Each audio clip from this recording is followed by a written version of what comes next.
Football এমন একটি খেলা যেখানে এক মুহূর্তেই সবকিছু বদলে দিতে পারে। একজন খেলোয়াড়ের স্বপ্ন ভেঙে খান হতে পারে, আবার অন্য একজন রাতারাতি তারকা হয়ে উঠতে পারেন। কখনো কখনো এই পরিবর্তন আসে অপ্রত্যাশিতভাবে, এক সতীর্থ চোটের কারণে। আজ আমরা ফুটবলের এমন কিছু অবিশ্বাস্য ঘটনা নিয়ে আলোচনা করব যেখানে একজন খেলোয়াড়ের দুর্ভাগ্য অন্যজনের জন্য সৌভাগ্যের দরজা খুলে দিয়েছে। এই গল্পগুলো শুধু ফুটবলের নয়, এটি জীবনেরও গল্প যেখানে অনিশ্চয়তা, সংগ্রাম এবং সুযোগের এক অদ্ভুত মিলনবন্ধন ঘটে। এই ভিডিওটি আপনাকে এমন কিছু ঘটনার সাক্ষী করবে যা ফুটবলের ইতিহাসকে নতুনভাবে লিখতে সাহায্য করছে। যদি আপনি ফুটবলের একজন সত্যিকারের ভক্ত হন তবে এই গল্পগুলো আপনাকে মুগ্ধ করবেই। তো ফুটবল ভক্ত, আমার চ্যানেলটিকে সাবস্ক্রাইব করে দিয়ে ভিডিওটি দেখা শুরু করো। তো প্রথমেই বলা যায় ম্যানচেস্টার ইউনাইটেডের রায়ান গিগস এবং ডেভিড বেকহামের উত্থান। 1992-93 মৌসুমে ম্যানচেস্টার ইউনাইটেড তখন ইংলিশ ফুটবলে নিজেদের আধিপত্য বিস্তারের পথে। দলের প্রাণভোমরা ছিলেন তরুণ উইঙ্গার রায়ান গিগস, যার গতি আর ড্রিবলিং প্রতিপক্ষ ডিফেন্ডারদের রাতের ঘুম কেড়ে নিত। কিন্তু মৌসুমের মাঝামাঝি সময়ে এক গুরুত্বপূর্ণ ম্যাচে গিগস গুরুতর চোট পান। তার অনুপস্থিতি ইউনাইটেডের শিবিরে এক বড় ধাক্কা হয়ে আসে। তখন স্যার অ্যালেক্স ফার্গুসন এক অপ্রত্যাশিত সিদ্ধান্ত নেন। তিনি তরুণ ডেভিড বেকহামকে মূল একাদশে সুযোগ দেন, যিনি তখনও পরিচিত মুখ ছিলেন না।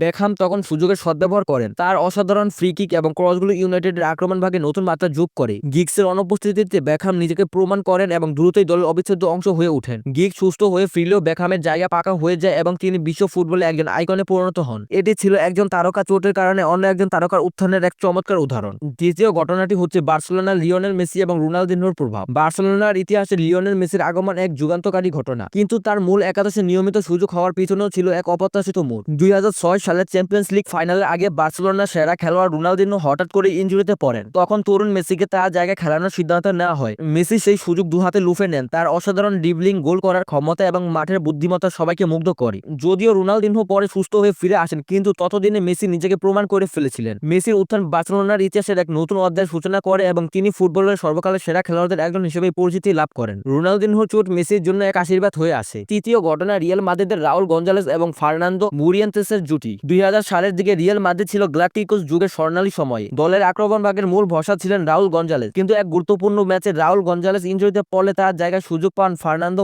মুরিয়েন্তেস। রাহুলের মতো তারকা স্ট্রাইকারের অনুপস্থিতি পূরণ করা সহজ ছিল না, কিন্তু মুরিয়েন্তেস সেই চ্যালেঞ্জ গ্রহণ করেন। তিনি রাহুলের সঙ্গে অসাধারণ বোঝাপড়া তৈরি করেন এবং গোল করে দলের জয়ের গুরুত্বপূর্ণ ভূমিকা রাখেন। রাহুল সুস্থ হয়ে ফিরলেও মুরিয়েন্তেসের পারফরম্যান্স তাকে মূল একাদশে ধরে রাখে এবং তারা দুজনে মিলে রিয়াল মাদ্রিদের আক্রমণ ভাগে এক নতুন জুটি গড়ে তোলেন। মুরিয়েন্তেসের উত্থান প্রমাণ করে যে সুযোগ পেলে যে কোনো খেলোয়াড়ই নিজেকে প্রমাণ করতে পারে। চতুর্থ ঘটনাটি হচ্ছে আর্সেনালের থিওরি ওরি এবং রবিন ফ্যান পার্সির দায়িত্ব গ্রহণ। আর্সেনালের ইতিহাসে থিওরি ওরি ছিলেন একজন কিংবদন্তি। তার চলে যাওয়ার পর আর্সেনালের আক্রমণ ভাগে এক শূন্যতা তৈরি হয়। তখন রবিন ফ্যান পার্সি, যিনি ওরি ছায়া ছিলেন, দলের মূল স্ট্রাইকারের দায়িত্ব নেন। যদিও এটি সরাসরি চোটের কারণে নয়, তবে ওরির অনুপস্থিতি ফ্যান পার্সির জন্য এক বড় সুযোগ তৈরি করে। ফ্যান পার্সি সেই সুযোগকে কাজে লাগিয়ে নিজেকে একজন বিশ্বমানের স্ট্রাইকার হিসেবে প্রমাণ করেন। তার গোল করার ক্ষমতা এবং নেতৃত্ব গুণ আর্সেনালকে অনেক ম্যাচেই জয় এনে দেয়। ওরি চলে যাওয়া ফ্যান পার্সিকে দলের মূল ভরসা হওয়ার সুযোগ তৈরি করে দেয় এবং তিনি আর্সেনালের অন্যতম সেরা স্ট্রাইকার হিসেবে নিজের পরিচিতি লাভ করেন। 5 নম্বর ঘটনাটি হচ্ছে জার্মানির মিরোস্লাভ ক্লোসে এবং থমাস মুলারের আগমন। 2010 ফিফা বিশ্বকাপের আগে জার্মানির অভিজ্ঞ স্ট্রাইকার মিরোস্লাভ ক্লোসে ইনজুরিতে পড়েন। তার অনুপস্থিতি জার্মান শিবিরে বড় উদ্বেগের কারণ হয়ে দাঁড়ায়। তখন তরুণ থমাস মুলারকে মূল একাদশের সুযোগ দেওয়া হয়। মুলার সেই সুযোগকে দারুণভাবে কাজে লাগান। তার গোল করার ক্ষমতা, অ্যাসিস্ট এবং মাঠের বুদ্ধিমত্তা জার্মানিকে সেমিফাইনালে পৌঁছাতে সাহায্য করে। ক্লোরসে সুস্থ হয়ে ফিরলেও মুলারের পারফরম্যান্স তাকে দলের অবিচ্ছেদ্য অংশ করে তোলে। মুলার পরবর্তীতে জার্মানির হয়ে অনেক গুরুত্বপূর্ণ গোল করেন এবং বিশ্ব ফুটবলের একজন সেরা ফরওয়ার্ড হিসেবে নিজের পরিচিতি লাভ করেন। ক্লোরসের চোট মুলারের জন্য এক অপ্রত্যাশিত সুযোগ নিয়ে আসে। 6 নম্বরে রয়েছে ব্রাজিলের রোনালদিনহো এবং রোমারিওর বিশ্বকাপ জয়। 1994 ফিফা বিশ্বকাপের আগে ব্রাজিলের অন্যতম সেরা স্ট্রাইকার রোমারিও ইনজুরিতে পড়েন। তার অনুপস্থিতি ব্রাজিল শিবিরের এক বড় ধাক্কা হয়ে আসে। তখন তরুণ রোনালদোকে দলে নেওয়া হয়, যিনি তখন আন্তর্জাতিক ফুটবলে তেমন পরিচিত ছিলেন না। যদিও রোনালদো সেই বিশ্বকাপে খুব বেশি খেলার সুযোগ পাননি, তবে রোমারিওর চোট তাকে দলের সঙ্গে থাকা এবং অভিজ্ঞতার সুযোগ তৈরি করে দেয়। রোমারিও পরে সুস্থ হয়ে ফিরে আসেন এবং ব্রাজিলের বিশ্বকাপ জয়ে গুরুত্বপূর্ণ ভূমিকা রাখেন, কিন্তু রোনালদোর জন্য সেই বিশ্বকাপ ছিল এক গুরুত্বপূর্ণ অভিজ্ঞতা, যা তাকে পরবর্তীতে বিশ্ব ফুটবলের একজন সেরা স্ট্রাইকার হতে সাহায্য করে। রোমারিওর চোট রোনালদোর জন্য এক পরোক্ষ সুযোগ তৈরি করছে। ফুটবলের ইতিহাসের এমন আরো অনেক ঘটনা আছে যেখানে একজন খেলোয়াড়ের চোট অন্যজনের জন্য সুযোগের দরজা খুলে দিয়েছে। উদাহরণস্বরূপ ম্যানচেস্টার ইউনাইটেডের পল স্কোলসের চোটের কারণে ড্যালান ফ্লেচারের উত্থান,